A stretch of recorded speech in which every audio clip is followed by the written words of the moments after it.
Hi everyone, ನಾನು ನಿಮ್ಮ ಸಂದರ್ಶಿನಿ ಸ್ವಾಮಿ.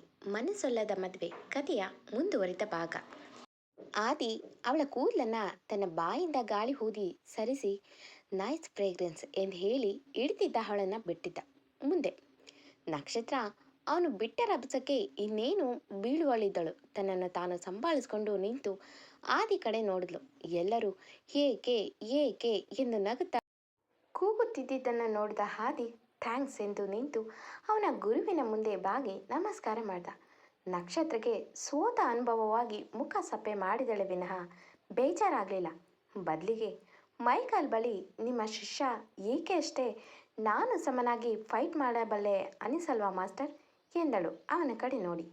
ಹಾದಿ ಪಿಸು ಧ್ವನಿಲಿ ಶುಡು ಚಟ್ಟಿ ಜಾರಿ ಬಿದ್ದರೂ ಮೀಸೆ ಮಣ್ಣಾಗಿಲ್ಲ ಅನ್ನೋ ಜಾಯಮಾನ ಅನಿಸುತ್ತೆ ಎಂದು ಗೊಣಗಿದ್ದು ಮೈಕಲ್ ಕಿವಿಗೆ ಬಿತ್ತು.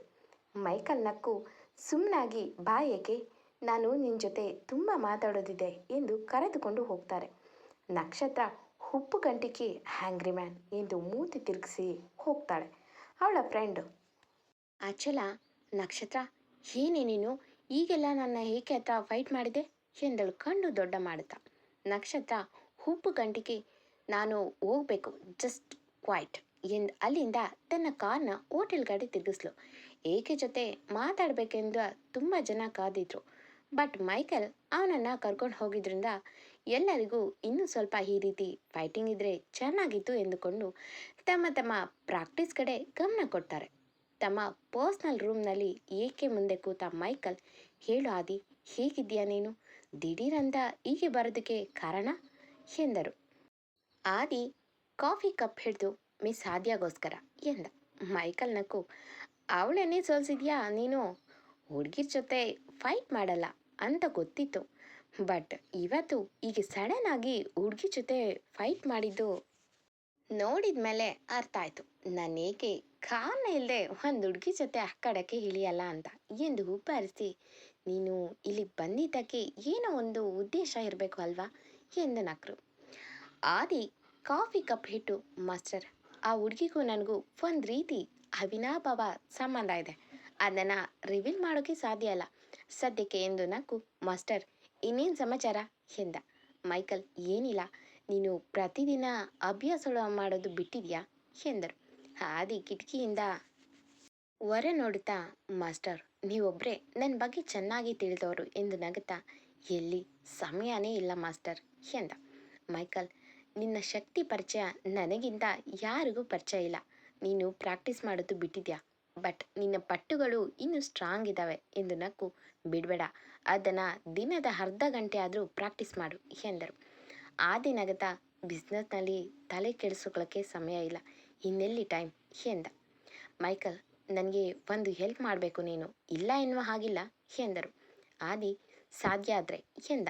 ಮೈಕಲ್, ಅದು ವೀಕ್ಲಿ ಒಂದ್ಸಲ ಬಂದು ಸ್ಟೂಡೆಂಟ್ಗಳಿಗೆ ನೀನು ಟ್ರೈನಪ್ ಮಾಡಬೇಕು, ಸಾಧ್ಯ ಇದೆಯಾ ಎಂದರು. ಆದಿ, ಅಷ್ಟೊಂದು ಟೈಮ್ ಇಲ್ಲ ಮಾಸ್ಟರ್, ನನ್ನ ಅಮ್ಮನಿಗೆ ಹುಷಾರಿಲ್ಲ ಎಂದ ತುಸು ಬೇಸರದಲ್ಲಿ. ಮೈಕಲ್ ದೊಡ್ಡದೊಂದು ಉಸಿರು ಬಿಟ್ಟು, ಆದಿ, ನಾನು ಸ್ಟ್ರೈಟ್ ಆಗಿ ಒಂದು ವಿಷಯಕ್ಕೆ ಬರ್ತೀನಿ, ಇನ್ನು ಈ ಇನ್ಸ್ಟಿಟ್ಯೂಟ್ನ ಇನ್ಚಾರ್ಜ್ ನೀನು ಆಗಬೇಕು ಎಂದೇ ನಾನು ಒಮ್ಮೆ ಇಲ್ಲಿ ಬಾ ಎಂದು ಕರೆದಿದ್ದು ಎಂದರು. ಆದಿ, ನೋ ಮಾಸ್ಟರ್, ನನಗೆ ನನ್ನ ಅಮ್ಮ ಫಸ್ಟ್, ಇನ್ನು ಮಿಕ್ಕಿದ್ದೆಲ್ಲ ನೆಕ್ಸ್ಟ್ ಎಂದು ನನಗೆ ಟೈಮ್ ಇಲ್ಲ, ಸದ್ಯಕ್ಕೆ ನಮ್ಮ ಅಮ್ಮನಿಗೆ ಡಾಕ್ಟರ್ ಆದ್ಯ ಟ್ರೀಟ್ಮೆಂಟ್ ಬೇಕಿದೆ, ಅದಕ್ಕೆ ಇಲ್ಲಿಗೆ ಬರಬೇಕಾಯಿತು, ಇನ್ನು ನಿಮ್ಮ ಜಗಳಗಂಟಿ ಹುಡುಗಿನ ಒಪ್ಪಿಸಿ ಕರ್ಕೊಂಡು ಹೋಗಬೇಕು ಎಂದು ತನ್ನ ಕೋಟ್ ತಗೊಂಡು ಬರ್ತೀನಿ ಮಾಸ್ಟರ್ ಎಂದು ಅಲ್ಲಿಂದ ಹೊರಟ. ಮೈಕಲ್, ಸಮಯ ಬಂದಾಗ ನೀನೇ ನನ್ನ ಸಹಾಯಕ್ಕೆ ಬರ್ತೀಯ ಎಂದು ನಕ್ಕು ಜೋರಾದ ನಿಟ್ಟುಸು ಬಿಟ್ರು. ಆದಿ ಕಾರ್ ಡ್ರೈವ್ ಮಾಡುತ್ತಾ ತಾನು ಉಳಿದಿದ್ದ ಹೋಟೆಲ್ ಕಡೆ ಹೋಗ್ತಾನೆ. ಸಂಜೆ ಶಾರ್ಪ್ 6ಗೆ ಇನ್ನು 15 ನಿಮಿಷ ಬಾಕಿ ಇತ್ತು. ಆದಿ ಸೀದಾ ಕಾರ್ ಪಾರ್ಕಿಂಗ್ ಮಾಡುತ್ತಾ ಬ್ಲ್ಯಾಕ್ ಸೂಟ್ ಧರಿಸಿ ತಾನು ಬುಕ್ ಮಾಡಿದ್ದ ರೆಸ್ಟೋರೆಂಟ್ ಗ್ರೀನ್ ಗಾರ್ಡನ್ಗೆ ಬಂದ. ಅಲ್ಲಿ ವೇಟರ್ ಬಳಿ ಕೇಳಿದಾಗ ಸ್ಪೆಷಲ್ ಡಿನ್ನರ್ ಟೇಬಲ್ ಬುಕ್ ಆಗಿರುವ ಕಡೆ ಕೈ ತೋರಿಸ್ದ. ಆದಿ ತನ್ನ ಸ್ಟ್ರಾಂಗ್ ಹೆಜ್ಜೆ ಇಡುತ್ತಾ ಅಲ್ಲಿ ಹೋಗಿ ಕೂತು, ಇವಳು ಬರದೇ ಇದ್ರೆ ಇದೆ, ಇದಕ್ಕೆ ಪೇ ಮಾಡಬೇಕು ಎಂದುಕೊಂಡು ಕೂತಿದ್ದ. ಇತ್ತ ಹೋಟೆಲ್ ಸ್ಕೈನಲ್ಲಿ ನಕ್ಷತ್ರ, ಈ ಹ್ಯಾಂಗ್ರಿ ಮ್ಯಾನ್ಗೆ ಇಷ್ಟು ವರ್ಚಸ್ಸಿರೋದು ಎಂದು ಗೊತ್ತಾಗಲೇ ಇಲ್ವಲ್ಲ, ನೋಡೋಕೆ ತುಂಬ ಸ್ಮಾರ್ಟ್ ಅನಿಸಿದ್ರು ಆ ಪಟ್ಟುಗಳು ತುಂಬ ನೋವು ಕೊಡ್ತವೆ, ನಾನೇ ಅವನಿಗೆ ಹೊಡೆದ್ರು ಅವನು ಆಗಾಗ ಮುಟ್ಟಿದ ಕಡೆ ನೋವಾಗ್ತಿದೆ ಎಂದು ಹೇಗೆ ಎಂದು ಕತ್ತಾಡಿಸಿ ನಮ್ಮ ರಮೇಶ್ ಮಾವನ ಮಗ ಎಂದು ಜೋರಾಗಿ ಉಸಿರು ಬಿಟ್ಟು ಶವರ್ ಕೆಳಗಿಂದ ಹೊರಬಂದು ಸಿಂಪಲ್ ಡ್ರೆಸ್ ವೇರ್ ಮಾಡಿ ಕನ್ನಡಿ ಮುಂದೆ ನಿಂತವಳು ಹಾದಿ ಎಂದು ಹೆಸರು ಕರೆದು ಕಣ್ ಸಣ್ಣ ಮಾಡಿ ನನ್ನ ಸರ್ಕಲ್ನಲ್ಲಿ ಇವನಿರಲಿಲ್ಲ. ನನ್ನ ಟಾರ್ಗೆಟ್ ಏನಿದ್ರು ಆ ಪಿಲ್ಲ ಫ್ಯಾಮಿಲಿ ಅಷ್ಟೇ. ಬಟ್ ಇವನು ಸೇರ್ತಾನ ಎಂದು ಎರಡು ತುಟಿ ಪ್ರೆಸ್ ಮಾಡಿ ಸಮಯ ಬಂದರೆ ಎಂದು ಕಣ್ಣು ಸಣ್ಣ ಮಾಡಿ ತನ್ನ ಬ್ಯಾಗ್ ಹಿಡಿದು ಹೋಟೆಲ್ ರೂಮಿಂದ ಹೊರ ನಡೆಯುತ್ತಾಳೆ. ರೆಸ್ಟೋರೆಂಟ್ ಮುಂದೆ ಕಾರ್ ನಿಲ್ಲಿಸಿದ ಹುಡುಗಿ ಮೊದಲು ಹುಡುಕೋದೆ ಹಾದಿ ಕಾರ್. ಅಷ್ಟು ಕಾರ್ಗಳ ಮಧ್ಯೆ ಎದ್ದು ಕಾಣುವ ಕಾರ್ ನೋಡಿ ಹ್ಯಾಂಗ್ರಿಮನ್ ಬಂದಾಗಿದೆ ಎಂದು ಬ್ಯಾಗ್ ಹಿಡಿದು ನಡೆದು ಹೋಟೆಲ್ ಒಳಗೋಗಿ ನೋಡ್ತಿದ್ಲು. ಎಲ್ಲೇ ಹ್ಯಾಂಗ್ರಿ ಮ್ಯಾನ್ ಎಂದು ಸುತ್ತಲೂ ನೋಡುವಾಗ ನನಗಾಗಿ ಹುಡುಕ್ತಿರೋದಾ ಎನ್ನುವ ಧ್ವನಿ ಕೇಳಿ ಬಂತು. ನಕ್ಷತ್ರ ಹಿಂದೆ ತಿರುಗಿ ನೋಡಿದ್ರೆ ಅಲ್ಲಿ ಹಾದಿ ಇರದೆ ವೈಭವ್ ನಿಂತಿದ್ದ. ನಕ್ಷತ್ರ ಉಬ್ಬಿರಿಸಿ ನೀನೇನಿಲ್ಲಿ ಎಂದಳು. ವೈಭವ್ ಒಂದು ಬಿಸ್ನೆಸ್ ಮೀಟಿಂಗ್ ಇತ್ತು, ಇಲ್ಲಿ ನಿನ್ನ ನೋಡಿದೆ ಅದಕ್ಕೆ ಬಂದೆ ಎಂದ. ನಕ್ಷತ್ರಗೆ ಇವನ ಜೊತೆ ಹೋಗೋಕ್ಕೆ ಇಷ್ಟ ಇರಲಿಲ್ಲ. ಏನು ಮಾಡೋದು ಎಂದು ಸಿ ವೈಭವ್, ನಾನು ನನ್ನ ಫ್ರೆಂಡ್ನ ಮೀಟ್ ಮಾಡೋಕ್ಕೆ ಬಂದಿದ್ದೀನಿ, ಸೊ ಹ್ಯಾವ್ ಟು ಗೋ ಎಂದು ಮುಂದೆ ನಡೆಯುವ ಹುಡುಗಿ ಕೈ ಹಿಡಿದ Vaibhav, can I join with you ಎಂದ ನಗುತ್ತಾ. ನಕ್ಷತ್ರ ಕಣ್ಣು ಮುಚ್ಚಿ ಕೋಪ ಕಡಿಮೆ ಮಾಡಿಕೊಳ್ಳುತ್ತಾ ಈಡಿಯಟ್ ಎಂದುಕೊಂಡು ಹಿಂದೆ ತಿರುಗಿ Vaibhav, it's my personal, so please get lost ಎಂದಳು ನಗುತ್ತಾ. ವೈಭವ್, ಪ್ಲೀಸ್ ಯಾ ಎಂದ. ನಕ್ಷತ್ರ, ನಾಳೆ ನಿನ್ನ ಜೊತೆ ಡಿನ್ನರ್ಗೆ ಬರ್ತೀನಿ, ಸೊ ನಾನು ಹೋಗೋಗ್ಬಿಡು ಎಂದು ಅವನಿಂದ ಬಿಡಿಸ್ಕೊಂಡು, ಇವನೆಂಥ ಮನುಷ್ಯ, ಇವನಿಗಿಂತ ಆದಿನೇ ವಾಸಿ ಎಂದುಕೊಂಡು ಮುಂದೆ ನಡೆದವಳನ್ನು ನೋಡಿದ ವೈಭವ್ ದವಡೆ ಬಿಗಿದು ಕೈ ಮುಷ್ಟಿ ಬಿಗಿ ಹಿಡಿದು ತನ್ನ ತೈಸ್ಗೆ ಹೊಡೆದುಕೊಂಡು ರೆಸ್ಟೋರೆಂಟಿಂದ ಹೊರ ನಡೆದ. ಇದ್ದ ಹಾದಿ ಟೈಮ್ ನೋಡ್ದ. ಹೇಳಿದ ಸಮಯಕ್ಕಿಂತ 10 ಮಿನಿಟ್ಸ್ ಜಾಸ್ತಿ ಆಗಿತ್ತು. ಆದಿ ಕೂತು ಫೋನ್ ಹಿಡಿದು ಏನೋ ನೋಡುತ್ತಾ ಕೂತಿದ್ದ. ಎಕ್ಸ್ಕ್ಯೂಸ್ ಮೀ ಎಂದ ಧ್ವನಿ ಕಡೆ ನೋಡ್ದ ಹಾದಿ ಕತ್ತೆತ್ತಿ. ಅಲ್ಲಿ ನಗುವಿಲ್ಲದ ಮುಖ ಹೊತ್ತು ನಿಂತಿದ್ದ ಹುಡುಗಿ ನೋಡಿದ ಹಾದಿ ಮತ್ತೆ ತನ್ನ ಫೋನ್ ಕಡೆ ನೋಡುತ್ತಾ, ವೈ ಆರ್ ಯು ಲೇಟ್ ಎಂದು, ನಿನ್ನ ಬಾಯ್ ಫ್ರೆಂಡ್ ಬಂದಿದ್ನಾ ಎಂದ ಫೋನ್ ನೋಡುತ್ತಲೇ. ಹುಬ್ಬು ಮೇಲೆ ಮಾಡಿ ನಕ್ಷತ್ರ, ಸೋ ಅದು ಗೊತ್ತಿದ್ದೇ ಹೇಳಿಕೆ ಬರೋ ಕೇಳಿದ್ದ ಮಿಸ್ಟರ್ ಹೇಗೆ ಎಂದಳು. ಆದಿ ತನ್ನ ಫೋನ್ ಲಾಕ್ ಮಾಡಿ ತನ್ನ ಜೇಬೊಳಗೆ ಹಾಕಿ ಒಂದು ಕಿರುನಗು ಬೀರಿದ. ಅಷ್ಟೊತ್ತಿಗೆ ವೆಲ್ಕಮ್ ಡ್ರಿಂಕ್ಸ್ ಕೊಟ್ಟ ಸರ್ವರ್, ಆರ್ಡರ್ ಪ್ಲೀಸ್ ಎಂದ. ನಕ್ಷತ್ರ ಕಡೆ ನೋಡಿದ ಹಾದಿ, ಇಟ್ಸ್ ಯುವರ್ಸ್ ಎಂದ. ನಕ್ಷತ್ರ, ಏನು ಈ ರೆಸ್ಟೋರೆಂಟ್ನಲ್ಲಿ ಸ್ಪೆಷಲ್, ಅದನ್ನು ತನ್ನಿ ಎಂದು ಚೇರ್ಗೆ ಹೊರಗೆ ಕೂತು ಹಾದಿ ಮುಖ ನೋಡಿದ್ಲು. ಆದಿ ಏನು ಮಾತಾಡಿಲ್ಲ. ತಾನು ಮೊದಲೇ ಆರ್ಡರ್ ಮಾಡಿದ ಜ್ಯೂಸ್ ಕುಡಿಯುತ್ತಾ, ಸೊ ಮಿಸ್ ನಕ್ಷತ್ರ, ನನ್ನ ತಾಯಿ ಆಪ್ರೇಷನ್ ಯಾವಾಗ ಮಾಡ್ತೀರಾ ಎಂದ ಸ್ಟ್ರೈಟ್ ಆಗಿ. ನಕ್ಷತ್ರ ನಗು, ನಾನಿನ್ನೂ ಒಪ್ಪಿಕೊಂಡೇ ಇಲ್ಲ, ಅಷ್ಟು ಬೇಗ ನೀವೇ ಡಿಸೈಡ್ ಮಾಡಿದ್ರೆ ಹೇಗೆ ಮಿಸ್ಟರ್ ಎಂದಳು. ಆದಿ ಉಬ್ಬೇರಿಸಿ ಅವಳ ಕಡೆ ನೋಡಿ, ಸೋತವರು ಗೆದ್ದವರು ಹೇಳಿದ್ದು ಮಾಡಲೇಬೇಕು ಮಿಸ್ ನಕ್ಷತ್ರ ಎಂದ. ಒಂದು ಕಡೆ ತುಟಿ ವಾರೆ ಮಾಡಿ ನಕ್ಕು. ನಕ್ಷತ್ರ, ನಾಟ್ ಬ್ಯಾಡ್, ನಿಮಗೆ ಸ್ಮೈಲ್ ಮಾಡೋಕ್ಕೂ ಬರುತ್ತಾ ಎಂದು ಅವಳು ಕೂಡ ಹಾಗೆ ನಕ್ಕು.